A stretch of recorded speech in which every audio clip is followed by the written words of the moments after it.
ત્વમેવ સર્વમ મમ રંગદેવ.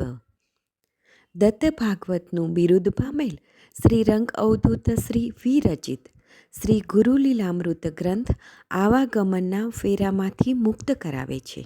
જાણે બ્રહ્મરસાસ્વાદે ભર્યો નર્યો ગ્રંથ સાધ્યંત. આ વરદ અને ઔપાસનિક ગ્રંથને રંગબાળ શ્રી જગદીશાનંદજીએ સરળ અને સંક્ષિપ્ત ગદ્ય લેખન રૂપે વર્ષના દરેક દિવસ માટે એક પેજ તેમ 364 પેજમાં આ શ્રીરંગ બ્રહ્મરસાસ્વાદનું સર્વને રસપાન કરાવ્યું છે. તે ક્રમમાં દરરોજ શ્રવણ કરીએ.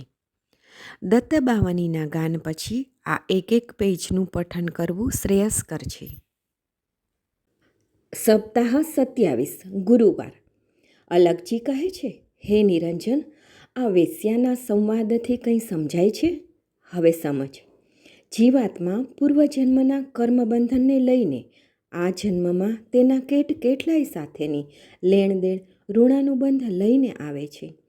પૂર્વ પ્રારબ્ધાધીન જ વર્તમાનમાં જે તે કંઈક ઈચ્છિત કર્મ કરે છે તે પોતે કરતો નથી.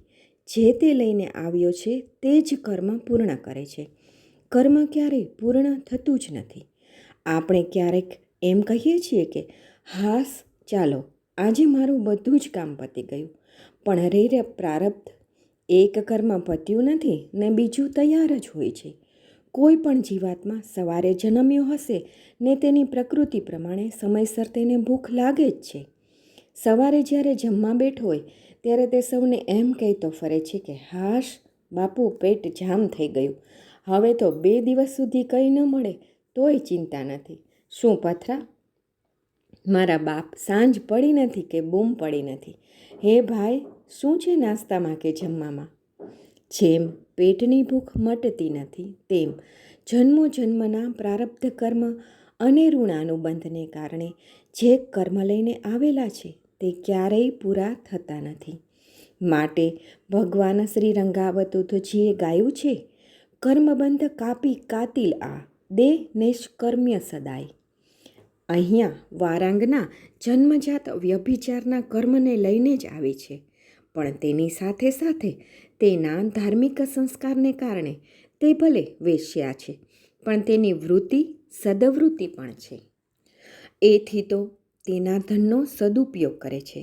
તેની ધર્મવૃત્તિના કારણે વિચાર તો ખરો કે વેશ્યાના હાથમાં શોભતું રત્નમયી શિવલિંગ માટે તેણીનું ધર્મ તરફ આવું તો કેવું આકર્ષણ હશે કે પોતે આટલી બધી ધનવાન હતી છતાં અમૂલ્ય ધનદ્રવ્ય આપીને તેને જ પામવાની ઈચ્છા થઈ.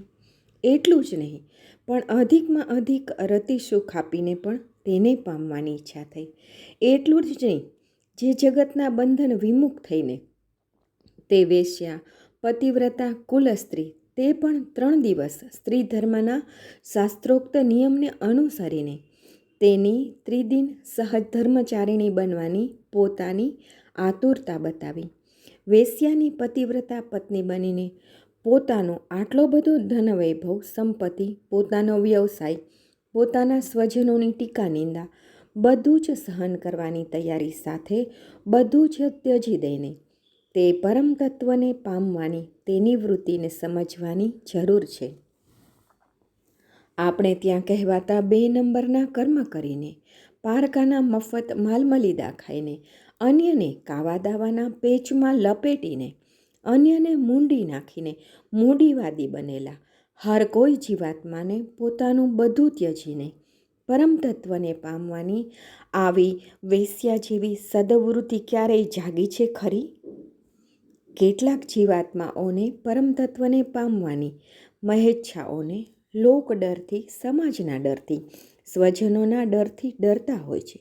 જો હું આમ કરવા જઈશ તો ફલાણું મને શું કહેશે, મારી આબરૂનું શું, મારું કોણ?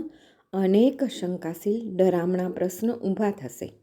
જુઓ, એક વૈશ્યા જેવી વેશ્યાની સદવૃત્તિ તેને ત્યાં આવેલા કામણગાળા પુરુષને નહીં જોતા તેની પાસેના પરમ તત્વને તેને આકર્ષી છે.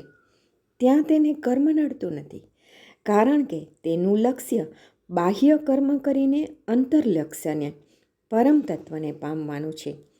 ગુજરાતના શ્રી ક્ષેત્ર ડાકોરમાં હાલ આજે પણ શરદ પૂર્ણિમાએ કે કાર્તિકી પૂનમે શ્રી રણછોડરાયના શ્રીમસ્તક પર જે મુગટ પધરાવાય છે તે આજે તો અબજો ગણું અમૂલ્ય કિંમત થાય તેવો 1.25 લાખ સાચા મોતીનો મુગટ તે સમયે એક વેશ્યાએ પોતાનું સર્વસ્વ સમર્પણ કરીને શ્રીજીના ચરણોમાં અર્પણ કર્યો હતો.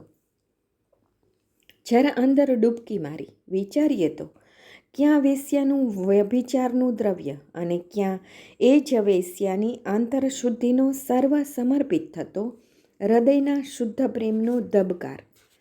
માટે જ ભગાચારણે એક ભાવભર્યા ભજનમાં ગાયું છે, ખૂબ જાતો રંગે કાળી કાન તમે વનમાળી, આવી જોડી ક્યાંય ના ભાડી રે, મારા વહાલાને વઢીને કહેજો રે. નિત્ય નવો પતિ તારે વેશ્યાધર્મ પ્રસિદ્ધ, જાણી અજાણી કા બને શી આ તારી રીત. શ્રી ગુરુ લીલામૃત અધ્યાય 87 દોહરો 100. અવધૂત ચિંતન શ્રી ગુરુદેવ દત્ત.